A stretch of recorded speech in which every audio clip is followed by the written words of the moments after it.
आणि दोन्हीकडून चिन्ह आणि नाव दोन्ही गोठवलं जाण्याची शक्यता जी आहे ती एक वर्तवली आहे. असे अनेक काय बाहेर लोक मांडतात. सुनावणी 6 तारखेला आहे. आम्ही पवार साहेबांनी पत्र पाठवून आयोगाला सांगितलेलं होतं, निवडणूक आयोगाला, की आमची बाजू ऐकून घ्या, कारण त्याच्यात डिस्प्यूट कोणताही नाही आहे. ते न करता अचानकपणाने तारीख लावली. ठीक आहे, काय हरकत नाही, आम्ही आमची बाजू मांडू. मला वाटतं की भारताच्या इतिहासामध्ये संस्थापक आहेत तेच त्या पक्षाचे अध्यक्ष आहेत आणि यांनाच बाजूला करण्याचा निर्णय काही लोक ठराविक कुठेतरी बसून घेतात. याची वाच्यता 5-6 दिवस होत नाही. तेच अध्यक्ष आहेत असं त्यानंतरही बाहेर सांगितलं जातं प्रसारमाध्यमात. आणि तरी देखील पक्ष आमच्या ताब्यात आलेला आहे असा आविर्भाव जर कोणी मांडत असेल, मला वाटतं की या देशात राजकीय पक्ष पळवण्याची पद्धत किंबहुना चोरण्याची पद्धत आता नव्यानं सुरू झालेली दिसेल असं मला वाटते. आणि निवडणूक आयोग, आम्हाला विश्वास आहे, सुजाण आहे. निवडणूक आयोग याबाबतीत योग्य तो निर्णय घेईल. आमदार गेले म्हणजे पक्ष त्यांच्या मागे जातो, हे चित्र जर भारतात तयार झालं तर भारतातला कोणताही राजकीय माणूस स्वतःचा पक्ष काढण्याच्या फंदात पडणार नाही. कारण जर आमदारच जाणार असतील तर काय. त्यामुळे अनेक प्रश्नांची उत्तरं या उद्याच्या 6 तारखेच्या हिअरिंगमध्ये समोर येतील. मला वाटतं की एका हिअरिंगमध्ये हे संपेल असं वाटत नाही. निवडणूक आयोगाला घाई नसावी. योग्य निर्णय करण्यासाठी ॲफिडेव्हिट जे आलेले आहेत ते तपासण्यापासून बऱ्याच गोष्टी आहेत, त्या देखील सर्व त्यांच्यासमोर मांडण्यात येतील. सर काय झालंय सर, त्याच्यावरनं ना सर एक व्हिडिओ आहे, अजित पवारांचा एक व्हिडिओ व्हायरल होतोय. शिवसेनेसोबत जेव्हा असं झालं होतं ना, अजित पवारांनी ठामपणे भाषणात सांगितलं होतं की पक्षाचे संस्थापक अध्यक्ष बाळासाहेब ठाकरे आहेत, तर हे पक्ष आणि चिन्ह शिवसेना उद्धव ठाकरे गटालाच मिळालं पाहिजे. तुम्ही तो व्हिडिओ राष्ट्रवादीकडून निवडणूक आयोगात देणार आहात असं कळते आणि या वक्तव्यामुळे अजित पवार अडचणीत येऊ शकतात. ही केस आयोगासमोर काय मांडायचं हे मी पाहत नाही आहे. त्यामुळं आमचे वकील काय ठरवणार त्याची मला कल्पना नाही. पण तो व्हिडिओ जो आहे तो त्यात अजित पवार असं सांगतायत की मनसेचा एक सदस्य गेला की मनसेचा पक्ष त्याच्याबरोबर जाईल का. ते योग्य आहे. ते नेहमीच खरं बोलतात आणि योग्य बोलतात. आणि मला वाटतं की त्यांची जी भूमिका आहे ती आयोगाने आता लक्षात घ्यावी, उशिरा का होईना. ओबीसीची आकडेवारी येऊन अजित पवार आणि छगन भुजबळ यांच्यामध्ये एका बैठकीमध्ये वाद झाल्याची चर्चा आहे. सध्या आरक्षणाचा विषय सुरू आहे. तुमच्याच पक्षातून बाहेर पडलेल्या दोन्ही नेत्यामध्ये आरक्षणाच्या मुद्द्यावरून कुटुंबाने चालू आहे असं वाटतंय. ओबीसींच्या आरक्षणाला कधी धक्का लागू नये ही भूमिका सर्वांचीच आहे.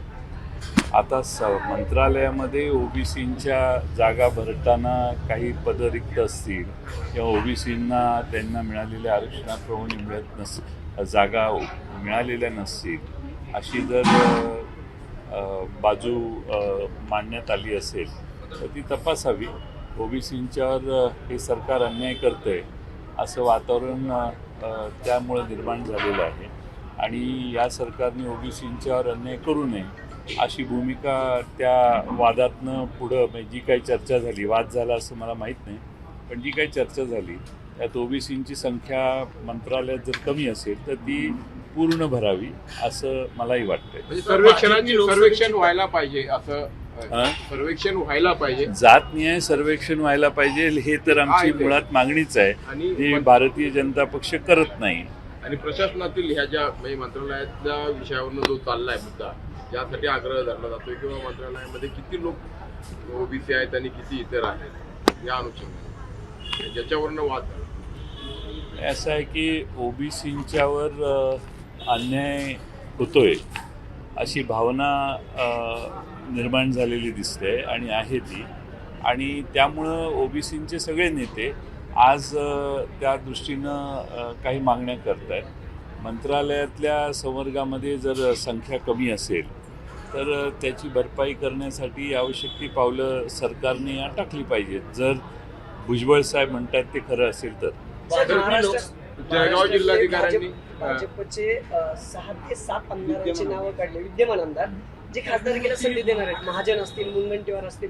भाजपनं रणनीती आखायला सुरू केली आहे. पाटील साहेब तुम्ही परवाही पुण्यात म्हणाल की आम्ही तर विधानसभेपर्यंत रणनीती आखली आहे, पण विद्यमान आमदारांना खासदारकीसाठी उभं करून तुमच्यासमोर आव्हान उभं करण्यात येणार आहे. काही नाही, महाराष्ट्रातनं जे नेते नको आहे तसं वाटतं त्यांना दिल्लीला पाठवायची प्रथा आहे, त्यातला तो एक भाग असू शकतो. त्याच्या पलीकडे त्याला काही फार महत्त्व आहे असं नाही. जळगाव जिल्हाधिकाऱ्यांनी एक जाहिरात प्रसिद्ध केली आहे, कंत्राटी भरती म्हणजे नायब तहसीलदारांची कंत्राटी तत्वावरती भरती. आधी सरळ सेवा भरती संदर्भात देखील कंत्राटी तत्वावरती आणि त्याला विरोध होताना दिसतोय. महाराष्ट्रामध्ये प्रचंड बेकारी आहे. लाखो मुलं, तरुण मुलं ग्रॅज्युएशन झाल्यानंतर MPSCच्या परीक्षेला बसायला याच पुण्यात येऊन अभ्यास करतात. महाराष्ट्रात वेगवेगळ्या ठिकाणी असे अभ्यास करण्याची प्रथा आणि तरुण मुलांच्यात आहे. सरकारी नोकरी हे प्रत्येकाचं स्वप्न आहे आणि त्यावेळी या सध्या विद्यमान सरकार कंत्राटी नायब तहसीलदार भरणे, कंत्राटी पद्धतीने अधिकारी आणि कर्मचारी भरणे आणि मुलांची आयुष्यातली संधी घालवणे हा उद्योग हे सरकार करत असेल तर महाराष्ट्रातले युवक या सरकारला योग्य ते योग्य वेळी उत्तर देतील असा मला विश्वास आहे. आता नायब तहसीलदार जर कंत्राट पद्धतीने भरायला लागला तुम्ही, नायब तहसीलदाराच्याकडून अनेक निर्णय होतात आणि जे फार महत्त्वाचे असतात, लोकांच्या आयुष्यातले चित्र बदलणारे असतात आणि त्या ठिकाणी जर तुम्ही कंत्राटाने टेम्पररी आलेले जो कंत्राटी घेतलेला आहे तो 2 वर्षाने तुम्ही बदलणार, तो तरी कशाला जबाबदारीने काम करेल. पुढं काय व्हायचं ते होईल, माझे 2 वर्ष मी व्यवस्थित करतो असा त्याचा अधिकाराचा दुरुपयोग देखील तो करू शकतो. अशा ठिकाणी कंत्राटी कर्मचारी नेमणं, अधिकारी नेमणं असं जर या सरकारचं काम असेल तर मला वाटतं की त्याच्यावर काही बोलण्यात काही फारसं हे नाही. म्हणजे सरकारच कॉन्ट्रॅक्टवर द्यायला काय आता हरकत नाही. सुमनताई पाटील उपोषणाला बसतायत 2 तारखेपासून. टेंबूचं पाणी तासगाव कोणते भागाला मिळावं यासाठी आणि संजय काका मात्र त्यांच्यावरती टीका करतात की हे तुमचं पॉलिटिकल आहे मुलांना लॉन्च करण्यासाठी. ही 13-14 गावं जी आहेत ती मी जलसंपदा मंत्री असताना त्यांना पाणी देण्याचा निर्णय आम्ही केलेला. तिथं एक्सटेन्शन टेंबू योजनेचं करण्याचा निर्णय झाला होता. आता त्यानंतर सरकार नवीन झालं, स्थगिती आली, नेमका तोच निर्णय त्यातून बाजूला करून ठेवण्यात आला. का तर ते सुमनताईंना त्याचं श्रेय जाईल म्हणून आणि त्यामुळं सुमनताईंनी बरेच प्रयत्न केले. आता हे सरकार त्याकडे लक्ष द्यायला तयार नाही म्हणून सुमनताई आता उद्यापासून उपोषणाला, आजपासून 1 तारखेपासून उपोषणाला बसणार आहे आणि 2 तारखेपासून 2 ऑक्टोबरपासून. आणि एक महिला आमदार या सरकारला अनेक वेळा विनंती करून देखील हे सरकार काम करत नाही, झालेलं काम थांबवते. अशा सरकारच्या विरोधात एका महिला आमदारांना, तेही RR पाटलांच्या पत्नींना असं उपोषण करायला लागणं हे सरकारची अकार्यक्षमता पुन्हा एकदा अधोरेखित करतं. संजय काका मात्र म्हणतात की हे फक्त मुलाला कुठेतरी प्रमोट करण्यासाठी पॉलिटिकल गेन मिळवण्यासाठी हा सगळा खटाटोप चाललाय असं. नाही, सुमनताई आमदार आहेत, त्यांच्या मतदारसंघातले काम आज नाही, 2.5-3 वर्षापासून त्याचा पाठपुरावा त्यांनी केलेला आहे. आज ते काम होत नाही असं दिसल्यामुळं त्यांना नाईलाजानं उपोषण करण्याशिवाय दुसरा पर्याय राहिला नाही, तोही महात्मा गांधींच्या 2 ऑक्टोबर या दिवशी. राहुल नार्वेकरांच्या विरोधात शिवसेना, उद्धव बाळासाहेब ठाकरे गटाने एक याचिका केली आहे, प्रतिज्ञापत्र सादर केले जातात की वेळ काढूपणा विधानसभा अध्यक्ष करतायत. जनपडे साहेब, तुम्हाला असं वाटतं का की हे सगळं वेळेत व्हायला होतं आणि वेळ काढूपणा खरंच विधानसभा लवकर निर्णय व्हायला पाहिजे? लोकसभा आणि विधानसभाच्या निवडणुका आता येणार आहेत. पुढच्या 6 महिन्यात लोकसभा होतील, आणखी एक 8-10 महिन्यानंतर विधानसभेच्या निवडणुका, आचारसंहिता सुरू होईल. याचा अर्थ या सर्व आमदारांना पैलतीरी पोचवण्याचं काम होतंय असा महाराष्ट्रातल्या जनतेचा समज झाला आहे. म्हणजे हे पूर्ण ठरवून करण्यात आलेलं काम असेल तर मग त्याबद्दल राहुल नार्वेकर साहेब योग्य तो निर्णय करतील असा आम्हाला विश्वास आहे. त्यांनी तो लवकर करावा एवढीच त्यात अपेक्षा आहे. दसरा मेळावा 1 महिना आहे, त्या अगोदर ठाकरे गटाकडून एक अर्ज देण्यात आला शिवसेनेसाठी की आम्हाला तिथं परवानगी देण्यात यावी.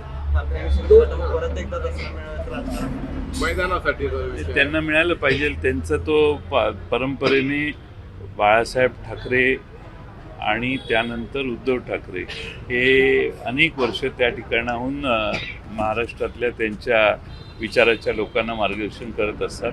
ते काय अनैसर्गिक नाही, त्यांना सरकार परवानगी देईल असा मला विश्वास आहे. एक फक्त शेवटचा प्रश्न. गणेशोत्सवाच्या काळात अजित पवार वर्षा बंगल्यावरती गेले नाही, बाकी सगळ्या नेत्यांच्या घरी जवळपास गेले, फडणवीसांच्याही घरी गेले. त्यावरून सरकारमध्ये काहीतरी अलबेल नाही, पुन्हा एकदा मुंबईत चर्चा सुरू झाल्या होत्या. पुण्यातही त्यांनी एकमेकाच्या कार्यकर्त्याच्या मंडळामध्ये जाणारे टाळलं, म्हणजे फडणवीसांनी आणि नाही, मला काय माहीत नाही आणि आता त्यावर मी भाष्य करणे योग्य आहे. शेवटचा प्रश्न आपल्याकडे आज घडीला किती आमदार शेवटचा नक्की शेवटचा प्रश्न. नक्की शेवटचा किती संख्या आहे आपल्याकडे आमदारांची? भरपूर संख्या आहे. सगळे आमदार आमच्याच संपर्कात आहेत. प्रत्येक आमदार सांगतो की झालं हे चुकीचं झालंय, आम्ही तुमच्याच बरोबर आहे. धन्यवाद. एबीपी माझा, उघडा डोळे बघा नीट.